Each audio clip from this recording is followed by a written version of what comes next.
Okay, welcome everybody.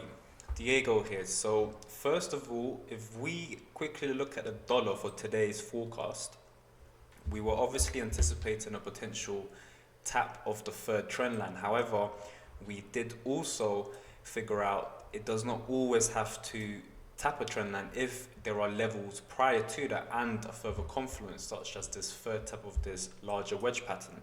So we anticipated a potential decline prior to a tap of the third larger trend line. So if we zoom in to the 4-hour time frame now, we can see that price came out from this outer structure. We anticipated a stop hump potentially to this level that we marked out here. Is exactly what we got. It then rallied with momentum, dropped, consolidated, small correction. So you've got the impulse, correction, impulse, and now there's forming some sort of a compression. What normally follows after compression, guys? This is what normally follows. Is, as you can see from this compression here, there was compression and now there's been a big rally. So what's likely to happen here? As you can see, it's a similar pattern. There's currently compression. Also, we did forecast that price is likely to take out these lows, this double bottom, and we'll look to see what's going to happen down here. So right now we've had a rejection of this demand level and we've got some compression. So there is actually a possibility that price could rally from here. However, so that would be scenario one, if we get some sort of a strong impulse to take out the previous highs, have a correction and a continuation to at least the upper trend line. So that will be one of the scenarios. A second option that you need to be prepared for, which is very important to forecast more than one option, is a strong break of this level, and obviously there is a high probability that price will then decline to previous structure at the 89.2 level. So right now this is the DXY. I'm anticipating, to be honest, I'm 50-50. When you're 50-50, you stay away from the markets. So until I get some sort of commitment and further confirmation, I'll be looking at buys, or a strong depreciation of this level, then I'll be looking at sales. So right now with the DXY, I'm just staying put. So that's the DXY. Moving forward to the next trade that's on my watch list would be gold. So with gold, again, we did anticipate a potential, we marked out here, following a double bottom stop hunt. So we've got that. We've now got a rally from this level. If you look left, it's broken previous structure. Now I'm expecting the long-term targets on gold will be a short from around this level to take out these highs. But first of all, if we can get some sort of a correction, then I'll be looking to get involved.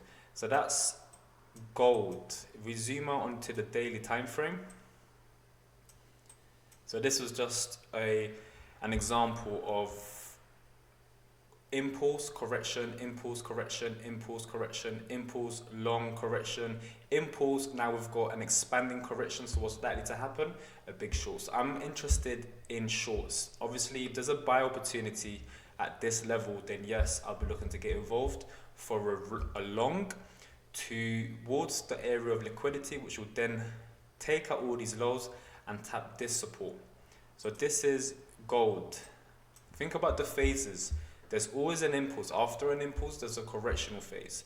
Whether it's a rectangular phase or a slight tilted rectangular phase or a small compression phase or a tilted like this diagonal correctional phase, it's going to show you that price is likely to drop after that sort of phase. So right now, an area here will be very, very interesting. So if gold is to rally short term, that means price is likely to drop on the DXY. So this is when you can start using triangular correlation between multiple pairs. So on the DXY, although yes, it looks like a potential long from here, if you look at gold looks like there's still room for it to rally before the drop. So this is likely to continue south before heading north. So this is DXY and gold. Next on the watch list is CAD Yen. CAD Yen we've been monitoring for a while. I expected a potential rejection from this level. So I've already been triggered in. This was plan A. Plan B will be further up, so my stop loss is just above. If I see smaller schematics on the smaller time frame, I'll be looking to get involved only if my trade is in profit. So for now, this is CAD yen. We zoom out just to look at the further structure. We have this wedge pattern which has broken to the upside. It's now formed an extension of the same pattern, forming a compression towards a level of liquidity that I've marked out from back in, where was we? Back in March 2020 on the smaller time frame. So that level got triggered.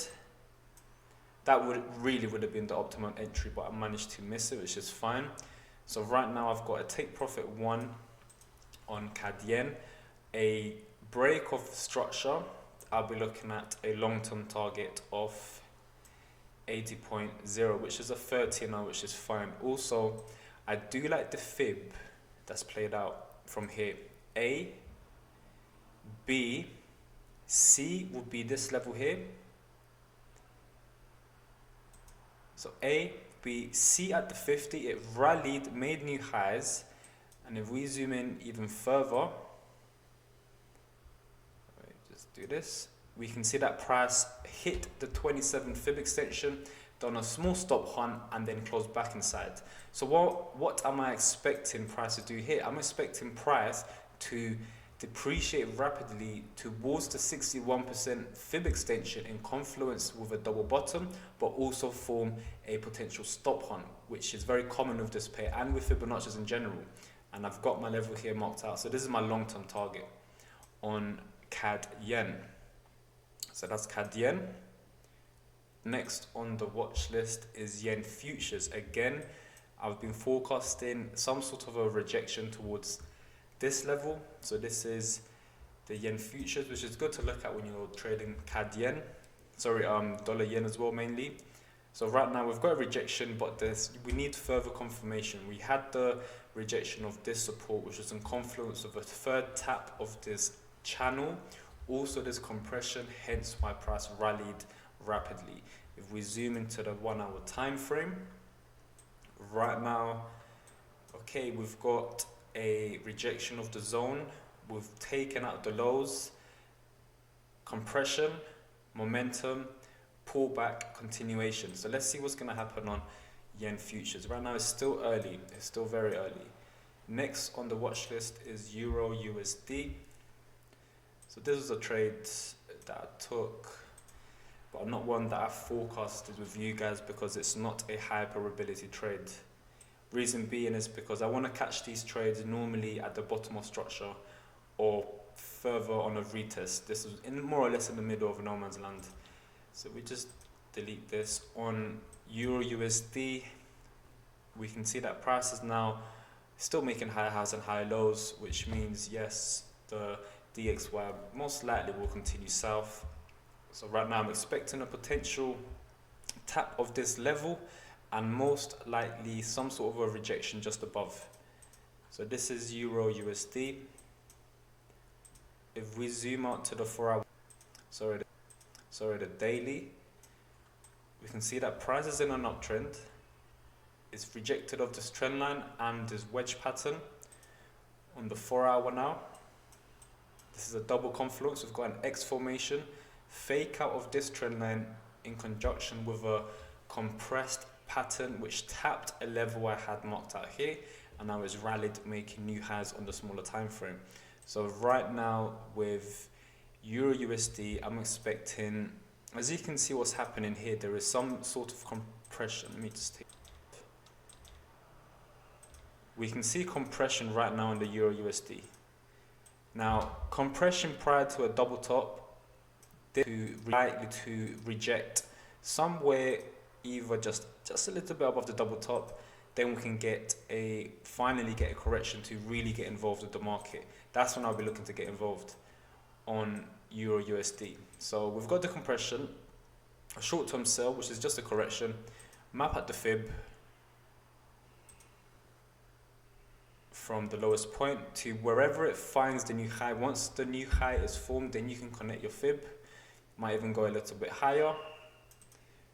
could potentially even go higher highs, pick out these highs, then drop, and then we'll be looking at a rejection of normally a stop hunt of the 50 or the 62%. So right now I'm still waiting. It's too early to put the fib on until we get a rejection and some sort of commitment from the sellers, which would be the buyers taking profit, and we'll be looking to get involved some area around here on a pullback. This is my point of interest on Euro USD. So again, I'll be looking at some sort of a compression, something like this, a smaller scale. So look for the same schematics, the same principles that you use on the other time frames, but look for it on the smaller time frame here. So something like this, look for a buy entry, then I'll be looking at long. So this is Euro USD, it's looking really interesting. We'll probably be ready next week, but in terms of a short-term sell, this would be a good area to sell the market. Next on the list is Euro Pound.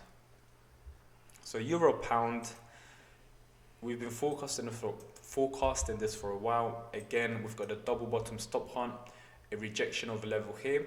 This is the long-term target. If we just zoom into the 4 hour, see what's happening.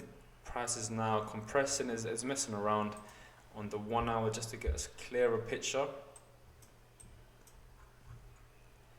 I'm expecting this sort of schematic to occur one more time, but somewhere within here, then I'll be looking at buys. So again, we've got a stop hunt of equal lows, which was in confluence with a level. We've got the stop hunt of these equal lows, which is pending, and I've got multiple levels for a potential buy. But again, I'm looking for further confirmation between taking this pair to new highs. So a long opportunity somewhere below these equal holds, whether it's within the zone, this level or this level.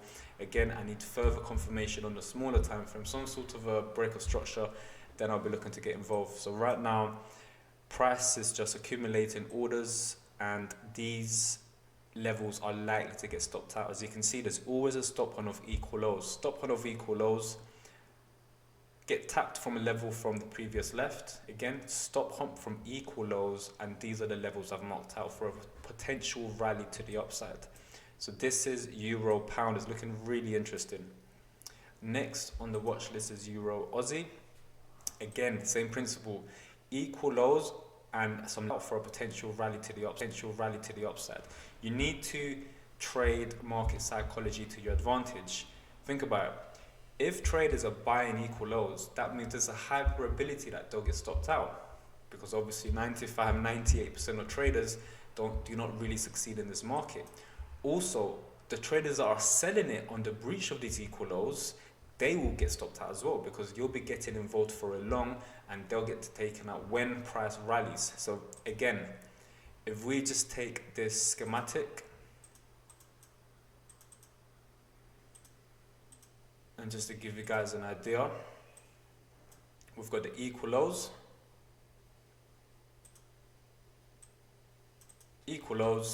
now buyers will be looking to buy the market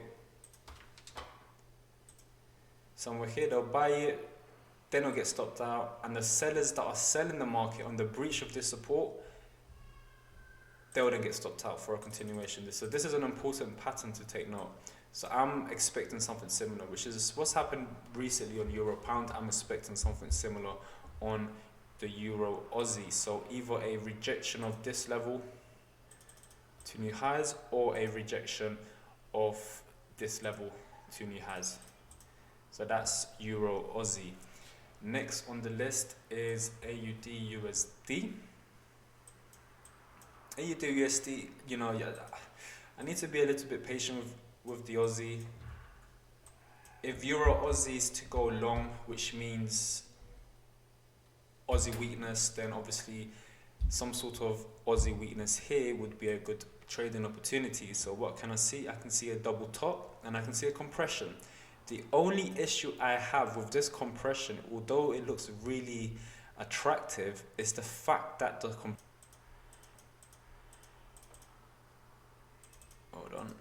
compression is within the double top. I like trading compression once it's just above the double top. That way it enhances my probability of the trade going in my favor, because many traders will be looking at selling opportunities around here with the stop loss above the, let's say somewhere here, stop loss above the double top. Maybe someone will be triggered with a take profit of, let's just say here. The issue with this is that these guys are prone to get stopped out, hence why I'll be looking for the same pattern if it's somewhere up here. That way I'll be getting involved with once, you know, the stop loss has been taken out. It just makes my psychology a lot better knowing that I'm getting involved after a manipulation spike. So compression that's in confluence with a double top, I'm not really interested. The only time I'll be interested with some sort of a reversal pattern that's in confluence with a double top or a resistance is only if I also have some sort of a trend line. So if this was a third tap of a trend line, then I've got triple confluence. I've got a double top, compression, and a third tap of this trend line. That's the only scenario I'll be looking to get involved if I saw this pattern elsewhere. So that's AUD USD. Next on the cards, let me just so I'm expecting something like this on the Aussie. Some sort of a stop hunt just a little bit above, and then a decline. So that's AUD USD, just keeping it really short and simple. Next is New Zealand CAD. Again, we've been forecasting for this for a while. Remember, this high took at the previous lows. It then formed some sort of a compression, complex correction, equal highs on a smaller time frame, as you can see, and then you can just set an order around here with stop losses just above. So that was a good trade. So right now I'm expecting another entry, some sort of a correction around here, then a continuation. So this one will be a high probability trade because it's confirmed everything. Not only have we made new lows, we've also on the 4 hour, we've also made new lows on the 1 hour now. So this is a high probability trade. So we've got compression. I've also banked some trades because obviously there's compression. So there's expecting is some sort of a schematic, a stop on of a double top, or a break of structure, catch the pullback, and then a continuation. So that's something that I'm interested in on New Zealand CAD. This would be a higher probability trade since all time frames are now pointing south, especially the 4 hour and the 1 hour. So once we get something like this, some sort of a flag, a compression, a double top stop on, or a break of structure on the smaller time frames, then I'll be interested in scaling in or just adding an entry on New Zealand CAD. And price is likely to drop to at least here. There's obviously a further take profit, which should be the outer structure of this trend line, but I'm not really interested in holding that trade too much. But just a take profit just below that low will do just fine. So that's New Zealand CAD. Next on the list is GBP USD. Again, if we just look at the fundamentals on GBP USD, finally it's broken 1.37500 to the upside. Also, we can identify that there is no heavy resistance up to 1.4. Now again, with fundamentals, you need to take it with a pinch of salt. Just be conscious of what the fundamentals are suggesting. So okay, we're expecting a potential rally towards 1.4, which is obviously a psychological resistance. Just to be wary, this is obviously a long-term short, but if we look at GBP USD and then we map out 1.4, approximately there, then price is unlikely, in my opinion, to continue compressing up, down to that level. Right now, I'm trading what I see, not what I think. So right now, I'm seeing compression and a small stop hunt of this level. So I'm expecting price. It's actually done a stop hunt now. So anywhere around there is where I'm expecting a decline. Wait for some sort of a equal highs, catch the stop hunt of the equal highs, and then a continuation to at least this level there, most likely even further south. But for a conservative take profit, this will do just fine. So obviously if there's rallies with momentum and I get stopped out once I've entered, then I know that this is definitely an option to be selling the market. So just be conscious of the fundamentals.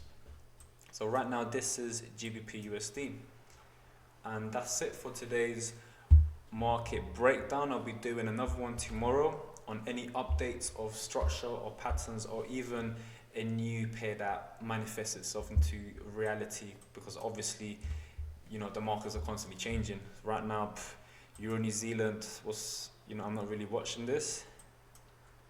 I'm expecting some sort of a pullback, but I'm not really interested because these three are much more interesting for me.